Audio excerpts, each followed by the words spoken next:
Okay, now I'm going to be reviewing the movie Baby Farm, and I penned down here Baby Farm loopholes. You've probably watched Baby Farm, but I'm not here to actually give them so much flowers. I'm here to actually point out the mistakes I saw while watching Baby Farm. As a screenwriter, I'm here to point out, and as a coach, I'm in a better position to point out the mistakes I saw. For the first mistake, the character development was off at some parts.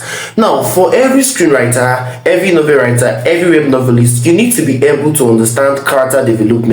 Character decisions, character development should make sense. I don't see any reason whereby the doctor's wife character decision making went from a weak female lead or a weak character to somebody that obviously now became a strong woman all of a sudden. Why will she just burn her husband alive towards the last part?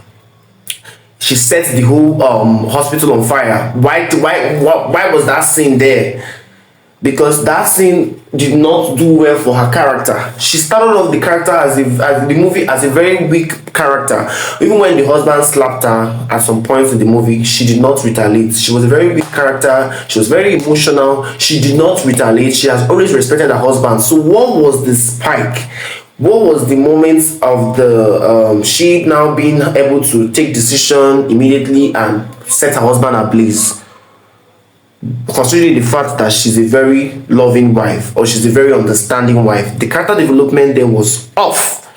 Do you get me? Very good. And some characters that we could not. One thing I should tell screenwriters is that when you're writing a screenplay, you should be able to incorporate foreshadowing. Give us some kind of hints that this character is going to do something towards the end, so that it doesn't just come out of. Yes, I know you're trying to put up a twist for us to fall in love with, which is good. Do you get the point? But you should use foreshadowing technique. Either you give us that hint towards at the start of the screenplay, or at the start of the movie, or somewhere during the movie, so that we could expect it. I know you love using subtext, but that one we are going to come to that. The number two stuff I noticed is that why was it rushed? Was the screenwriter not paid very well?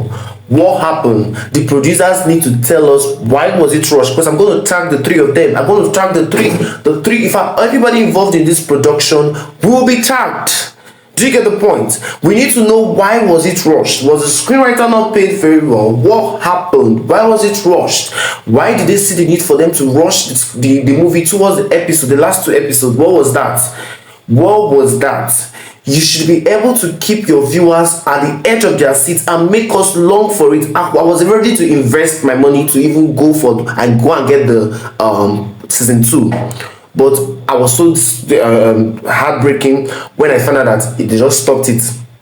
They stopped it at just the season 1, the episode 5. Why was it rushed? There were more to that screenplay. If I want to pick up that screenplay and produce and write the season 2, I know what to do to spice things up. First of all, the babies that the husband left on that particular table was not supposed to be there. That scene was not supposed to be there, because for a man that's very much into babies, what he would have done is escape with the babies, or maybe, do you get the point? His decision making was just so off. Imagine somebody that has that kind of vibe, or that had that kind of vision to make babies. Do you get the point? He's supposed to be very, very, very, very strict with his job. Do you get the point? He was not supposed to give him those babies easily, considering his character. So it was rushed. Do you get the point? Another thing I also find out there is that some characters, I'm going to talk about that. Number 3, I want a season 2. Yes. And here's why I want a season 2. There are more subplots to that.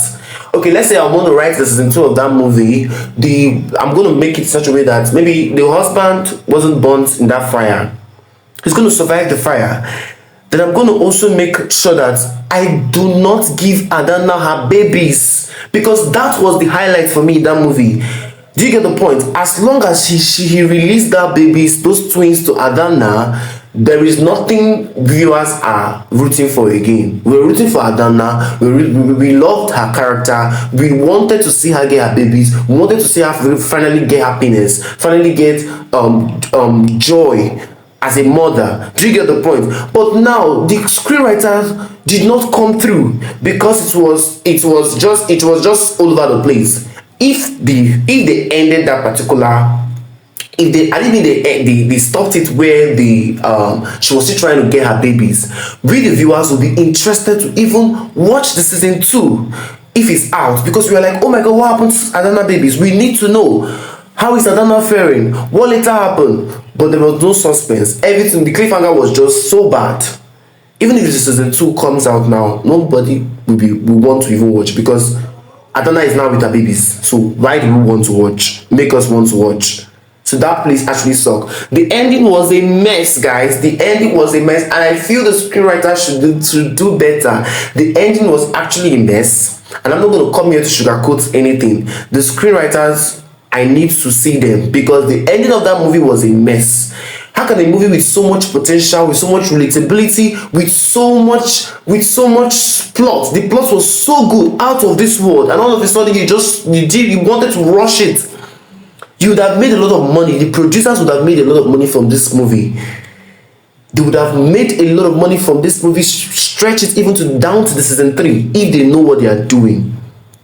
Do you get the point? That hospital would have not been caught, would have not been exposed. More things would have happened. More conflict would have happened. Do you get the point? Everything was just so fucking rushed. And it's pissing me off because I'm a screenwriter.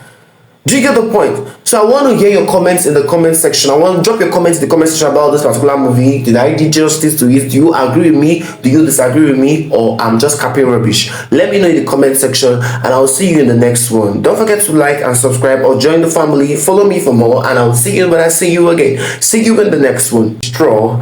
And the first thing I noticed in the movie Straw was that the midpoint was actually dragged. You know, in every movie we have the setup, the confrontation, and the resolution. Or in other words, we have the inciting incident, and we have the conflict, which is the midpoint, and we have the resolution. Now, for the movie Straw, you find out that during the midpoint, the robbery part of the movie, I'm going to write robbery here. The robbery part of the movie, something happened. Before you drag me in the comment section, I wanted to get my reasons why I say there were some loopholes in this particular movie. Okay, now the first thing I noticed there is that the robbery scene was actually, the bank scene actually was actually dragged. Do you get the point? There was so much time spent on that scene, which wasn't even for me. I would feel like they would have portrayed that, or maybe utilize the use of subplots. Do you get the point? So further what lengthen the storyline, so it doesn't feel as if the character is just there, the moment of decision making, everything is just static there in that one conflict part of the movie. So that was something that I was definitely not having. Number two was that the protagonist wasn't given a moment of reflection.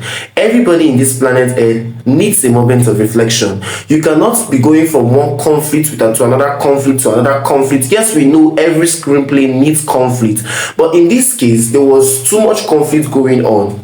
From she being thrown, being chased out of her house, or thrown out of her house due to she was unable to pay her rent, to her daughter's stuff, her daughter's illness. Then before you know it, we are having a robbery case. She being pointed a gun, she being accused.